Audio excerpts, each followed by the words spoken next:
This is Dave from cheapbooks.com. I'm playing World of Tanks. I just upgraded from a Somua S35 to the SARL 42. And I decided that when I did this upgrade, I would show you the process I used. First thing I did was I picked a crew member from my barracks, and I loaded them into the tank. As you can see, this one was a Somua S35. This one was from the AMX 1375, Somua S35.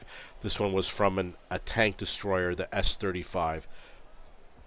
So the first step is to click on the empty space. I'm going to show you what it looks like.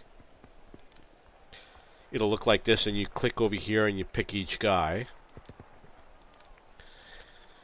And obviously this is what you do for every tank. It's not any different. And then you're going to go to Personal File, and you're going to go to Training, and you have to click Current Vehicle. And I don't want to pay for this guy, so I'm going to put Free and Train, and I'm going to close it. Actually, I'm going to check the research first. When I decide how much I'm willing to invest, Tier 3 I wouldn't pay for training. I would use the free training for Tier 1, 2, and 3. Tier 4, however, is a different story. You're talking about $13,000 that you need for that, plus maybe a few extra thousand. That right there, let's see what it would be for this person. I don't know how high they would go up. They would go up perhaps a couple percent. So maybe the $13,000 is worth it. However, you have to pay $1 per person. And I don't want to pay the dollar per person. If you pay for Tank Academy, 200 gold is about $1 per person. So I'm not going to spend the money on this crew. I'm going to use the free training.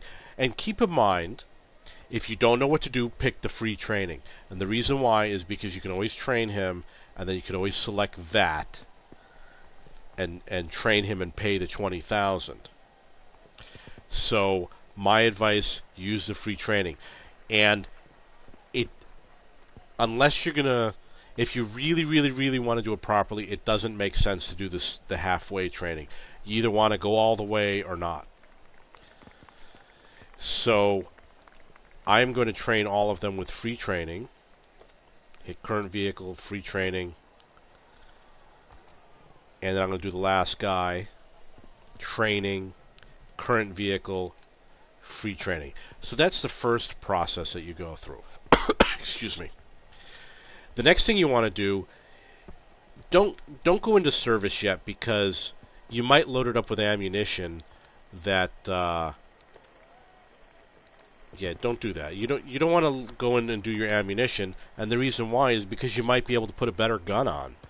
Like, for example, I've got this gun with a 45 penetration, and this one with a 66. I'd rather have the 66. I have the cash for it. I could get it right now. This one has 74 penetration. This one has 100 penetration. And this one has 106 penetration. So this is probably the best gun right here, but I got to research it. And it's going to cost me 50 cents to do it right now. So I'm going to skip it and maybe put this gun on, but I need the new turret. So I have to research the new turret, which is right here, before I can put the more powerful gun on. Let's check this again. 45 versus 66. I'm going to pay for this better gun, which means that it might need different ammunition. Okay, now in terms of radio, this has a 300, this has 360, 455, 710. You definitely want to eventually get the one with the 710. I wouldn't go crazy about it right now, but that's what your ultimate goal should be. The 219 engine power versus the 230, I don't think is a big difference. The tracks, I will need to get the tracks, because otherwise I won't be able to put on the turret. So it's going to take a couple of games. I'm going to go to the garage with the SARL. I went through. You want to go first to see if you're willing to research anything to upgrade. I was willing to get the better gun. Now, in terms of things like a camouflage net, I'm going to take the camouflage net because it doesn't cost anything to move it between vehicles.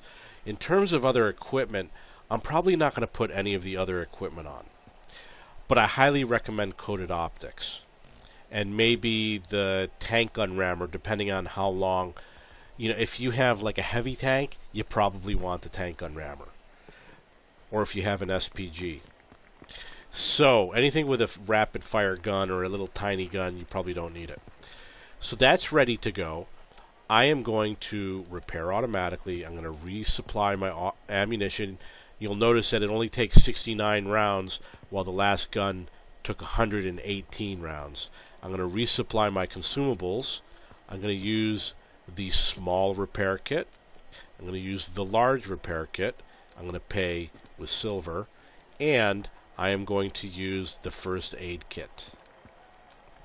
I'm going to hit accept, and I'm ready to go. So that's the SARL. We're about to put him into action. Again, all of these crew members I did for free. If you want to upgrade them to increase their skills, you can do the Tank Academy, pay the 200 gold or the discount, which is equivalent to about $1, and you can start doing it now. However, I don't think it's worth it right now. Maybe in Tier 5 I'll do it, but not in Tier 4. So I'm ready to go into battle. This is a SARL 42. Hopefully we'll get a good game. This is obviously going to be my first game playing this tank. This tank came out in the 9.7 patch. I believe the 9.7 patch came out either today or yesterday in the morning. Maybe it was this morning. I really don't remember because I've been playing all day. Arctic region. Okay, yeah, I could do this map. So for this map, what I'm going to do, I'm going to head towards the east side. And I'm going to get to the east side, and I'm going to advance around the edge of the map. And I do it with almost every tank. I suppose if I had a light tank, maybe I wouldn't go there. Okay, so here we go. Let's go. One of the things that I really liked about the game is that the game used to be really challenging. And unfortunately, occasionally they redo the maps, and sometimes when they redo the maps they make the game easier. And I don't like it when they do that. I like it when it's a very challenging map, because I was a very good player and I knew all the skills. I wonder if that guy is killing himself or something, that cruiser. Because you can drown in some of those areas, but I guess it's not one of them. So as an example, they put this big mound over here that wasn't there before, which means that you can no longer snipe at tanks as they're heading around this mountain. Target acquired. Oh, Everyone get out. the Hetzer. Where was that Hetzer? An invisible Hetzer nailed me. Well, you know, there's nothing I can do about that. The reason why I stopped is because it's more accurate. Your gun is far more accurate when you're stopped, and I wanted to hit that Panzer. But, you know, I learned a lesson. I guess the safer way is to go with this T-127 is, so that doesn't happen again. I was really shocked that those guys came around so fast. But anyway, that's the SARL 42. I realize that there's nothing interesting you're going to see in the garage right now, but that was a quick death. So it's vulnerable, especially against a Hetzer.